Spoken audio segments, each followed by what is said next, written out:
I'm Marilyn. I was in the U.S. Army, the Pennsylvania National Guard. I served in Iraq, Ramadi, Iraq, in 2005, 2006, and was medically retired last February. I was a medic, and it meant seeing the absolute worst of what war has to offer. It was a soldier, his name was Bill, and he was in a Bradley, and the Bradley hit an IED, and he was the only survivor of it. When he came into us, he was in very critical condition, and he passed while he was there.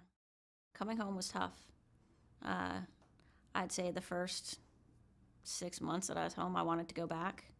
As horrible as it was while we were there, you had more of a sense of purpose. I didn't want to go out. I didn't want to go anywhere. I didn't want to have to associate with anybody because nobody understood me. Nobody got me at that point when I came home.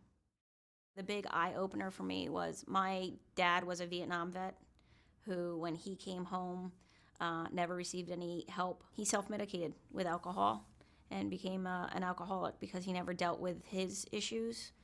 And he still never helped himself, but he was aware enough that when I came home, one of the first things he said to me was, go get yourself signed up at the VA. And then, unfortunately, our first Veterans Day together, as combat veterans, I took my dad to the hospital. And he was, they admitted him, and 6 days later he passed away from cirrhosis. And for the longest time, I was angry with him. You know, I always felt like I was competing for his love with that bottle. And then I realized when I came home why it was so much easier. And I started to kind of fall into that same pattern. Always drinking so much that, you know, it wasn't like I was drinking every single day, but when I did drink, I drank a lot, and then I wouldn't remember. One day I realized, like, wow, I am walking down that same path.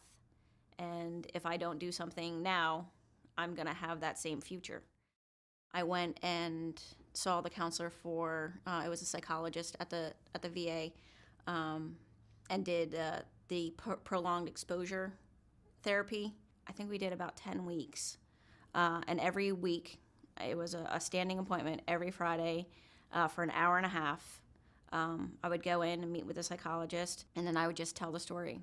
And I would tell it 2 or 3 times while recording it. In between Friday to Friday, I would listen to those recordings, and I'd have to listen to it like 2 times a day, try to do it in different surroundings just to, you know, associate other things with those stories rather than just, you know, listening to it in my living room where I feel really safe. It was almost like I could physically feel a change. And I came in, and then we started making, you know, those little discoveries like, oh, well, this is why this is happening, and this is how you associate it to that. And then I'd get through the whole story and be able to tell the whole story without breaking down and crying and visualizing that scenario without being visibly shaken or crying or sweating or getting angry, because a lot of times if something were to trigger a memory, I'd get very angry and very irritable. People can't see the wounds we brought home from Iraq, but we're going through it, and there's no shame in us going through it. I had my buddies back when I was in Iraq.